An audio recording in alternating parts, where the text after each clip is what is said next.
très concurrentiel et le rabais correspondant au fait d'aller à un prix entre guillemets normal et un prix coûtant est de l'ordre de 2 centimes d'euros du litre. Donc c'est une mesure d'atténuation, mais c'est pas ça qui va changer la donne.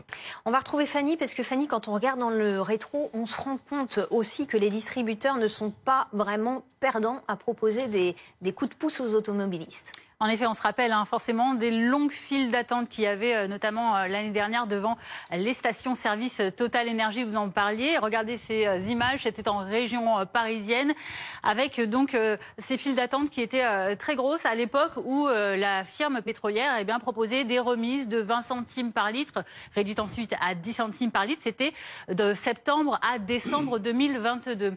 Alors, certes, ça coûte de l'argent à Total Énergie, ce genre d'opération.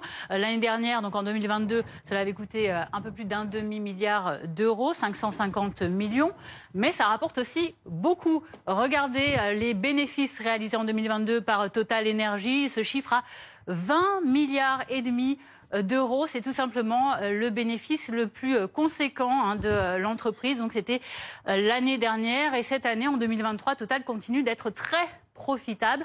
Alors, est-ce que son opération de plafonnement à 1,99 € litre des carburants permettra encore de faire gonfler tout cela? On le saura les prochaines semaines. Quoi qu'il en soit, ces opérations elles se multiplient. Et il y a donc ces opérations également de vente de carburant à prix coûtant que vous évoquiez tout à l'heure, Céline, avec ces grands distributeurs qui proposent donc ces tarifs réduits pour les automobilistes.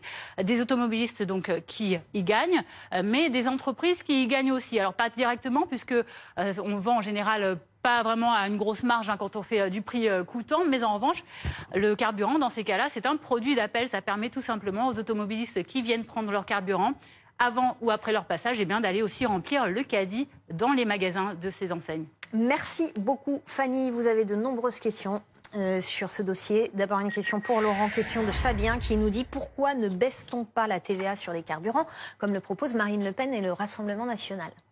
Tout simplement parce que ça coûterait beaucoup trop d'argent aux caisses de l'État. Un chiffre, les taxes sur l'essence, tout compris, toutes les taxes additionnées, TVA comprises, c'est 41 milliards d'euros.